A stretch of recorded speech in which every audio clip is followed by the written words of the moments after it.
The competitors having to settle in for this long distance race. Susana Escobar from Mexico will be in lane 1. Allison Schmidt, American Olympian, will be in lane 2. Won a bronze medal in the 4x200 freestyle relay. Brittany McLean from Canada in lane 3. Chloe Sutton, 4th at the Worlds, will be in lane 4. Yanel Pinto from Venezuela. Ashley Twitchell from Mission Viejo in Orange County, south of Los Angeles, in lane 6, and Megan Gilchrist out of Great Britain will be in lane 7. Twitchell, I should point out, was 3rd at the national championships. Lane 8 is open. Well, remember, this is a time final, so there were 57 other swimmers that swam this race earlier. So this is the final heat, you might say. So technically, a winner of this race could come from the earlier heats. The top time is 8:40, Paul, from Sarah Henry, so that's not going to win the race. But in reality, you're going to see a lot faster times. But it's amazing to think that of the 57 swimmers that swam before, that 53 of them were teenagers. And you had one 40-year-old. And one 40-year-old who really messes up the mean, or the average, if you will, and that was the legendary Janet Evans, making a comeback. The mother of 2. Swam earlier in the day, and her time qualified her for the Olympic trials. So Janet Evans, with that very unique style, that it's a signature style, there is no question about that, and still the American record holder at 800 meters, if I'm not mistaken. Yeah, and that's through the suit era, which just blows my mind. The suit era, I think we were swimming in wool back then in 1989. I mean, it's incredible to think almost 33, or excuse me, 23 years later, that she's still. That record still stands. Unbelievable. It's just unbelievable that American record still stands, and really the world record stood up until just a couple of years ago. In fact, Beijing, when Adlington broke it at the Olympic Games, so the world record itself held for almost 20 years. And just as we were coming on the air, if you're not with us, Janet Evans holds the pool record at both 400 and 800 meters here at the University of Texas. What a great crowd on hand. That was great that you pointed that out, Rowdy. All the cameras, all the telephones, all the iPhones, everything wanted to get Michael Phelps and Ryan Lochte on the blocks. Rematch for the first time since the World Championships. And they will go at it once again in London, no doubt about that. There's nobody that can break up that duo as far as qualifying out of the United States. Well, we're so lucky in the sport of swimming to have 2 great athletes like that in the same era. I always say to myself, I am so fortunate that I came post Spitz and pre Biondi. I came along at the perfect time, because if not, I would have run into a major roadblock. But to have both of them at the same time, and they're only going to compete against each other in 2 events, most likely the 200 IM and 200 free, but still, it's going to be an incredible summer to watch these guys not only perform against each other, but also swim with each other on relays. Kind of analogous. You talk about the generations and the luck of the time and where you fit in between swimming superstars, a little bit like Karl Malone, John Stockton, Charles Barkley. Yep. They had the misfortune of playing in the Jordan era, and so obviously legendary Hall of Fame players, but no rings.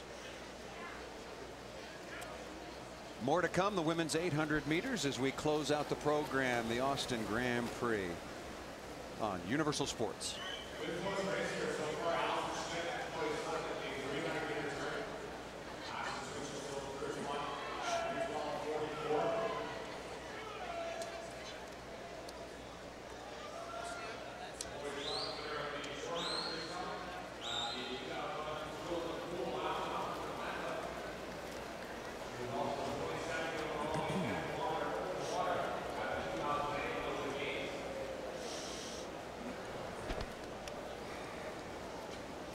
Boy, he looked good. Now, when he mentioned his blood test, do they do a blood test? How do they mention his lactate? When he goes to warm down, yeah, they check his lactate up there. But how do they do it? They just take his blood. They do take his blood. Yeah, okay, okay. Yeah. I thought that's the only way you could do it. Yeah. Okay, that's what I thought. Behind his ear. Yeah. Just a little prick. Yeah, Or, yeah. That's what I thought. 15.8, 15.8. Is that through 300? 400. That's 400. a halfway point. Okay. Yep. Through 400. Okay. Yep. Yep. You got it.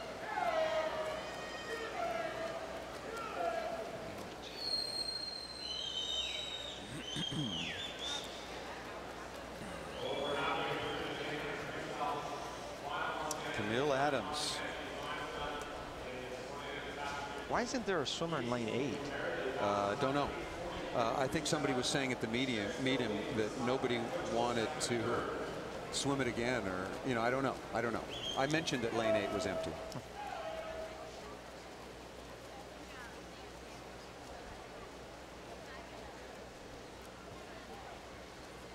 You got it.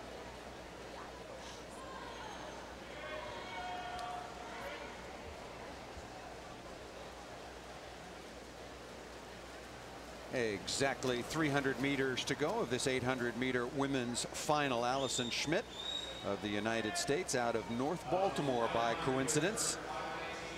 Very familiar hot spot in the world of swimming, thanks to one Michael Phelps and his longtime coach Bob Bowman. Things we were talking about before the meet, Rowdy, as Allison Schmitt is moving away from the rest of this field. Chloe Sutton, who was 4th at the World Championships in lane 4, staying a little bit in contact. I don't think people have any idea the workload that all of these swimmers are putting in as a general diet, if you will, let alone in an Olympic year. I mean, what's the usual day for a Ryan Lochte or a Michael Phelps or an Allison Schmitt? Well, I think a typical day is a practice somewhere between 6 a.m. and 9 a.m., 2 to 3 hours in the morning. You go to school. Some of these athletes will go to school. The professionals obviously either go back and rest or maybe go to a job or something.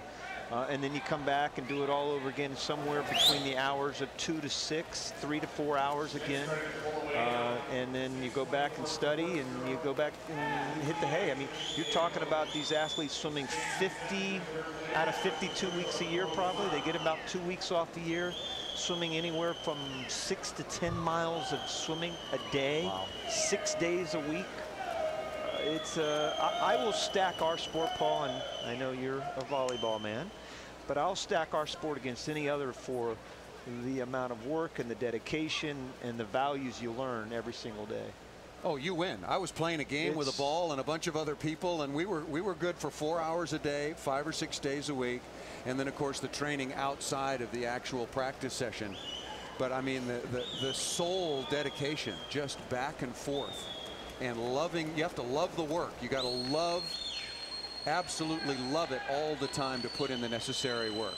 And a good example right now is Allison Schmitt talking about doing the work, swimming up there at North Baltimore. Guess who swims there with her, along with Michael Phelps. Bob Bowman's done a great job with obviously Michael, and now Allison Schmitt having this really a great Grand Prix, perhaps the best Grand Prix that she's ever had.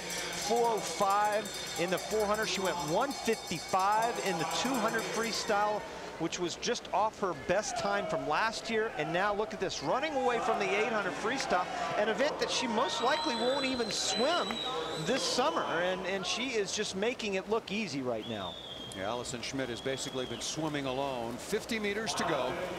Allison Schmitt about the midway portion of this race. Chloe Sutton in lane 4 was there for a while, but was not able to keep pace with Schmitt, again the bronze medalist from the Beijing Olympic Games in the 4x200 freestyle relay. Boy, she is just swimming. She was 3rd in the 100 freestyle the very first day, swam the 200 butterfly earlier tonight. So it's just, she is coming along, and the United States needs her. They need her to have a great leg in that 800 free relay. And she will easily win the 800-meter freestyle. And speaking with some of the officials from USA Swimming, talking about the depth in some of the relays, particularly the freestyle relays, you're going to need, as you just pointed out, somebody like Allison Schmitt to come up very, very big at the London Olympic Games. That was a good, strong, solid swim for Schmitt from start to finish. Yeah, best time by almost 3 seconds. Boy, I tell you, she is just lit this pool on fire this week, had a great weekend. And now the big question, and I think we have to ask her, is How many events is she going to swim? We're talking about the versatility of Missy Franklin and the amount of events that she can swim, Natalie Conklin.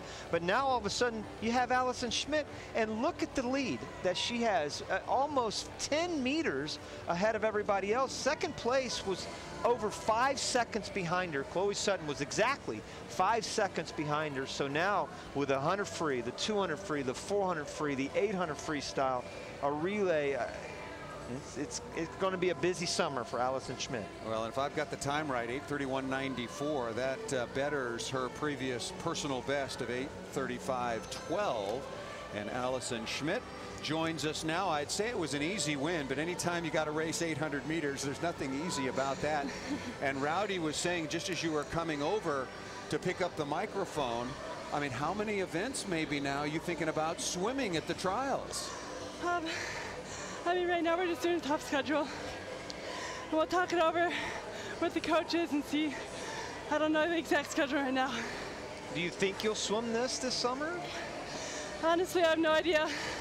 I mean, I'm just trying to race, see where I am in this point. Let me rephrase it then. Do you want to swim this? I mean, it's a long race, but swimming any race for the USA, it's quite an honor. Well, congratulations. Well, I take that as that you will if you have to, and of course I get the idea. What a weekend in Austin, Allison. Congratulations. Thank you. Another very, very strong swim, and certainly right on course, if you will, towards the London Olympics. Thank you.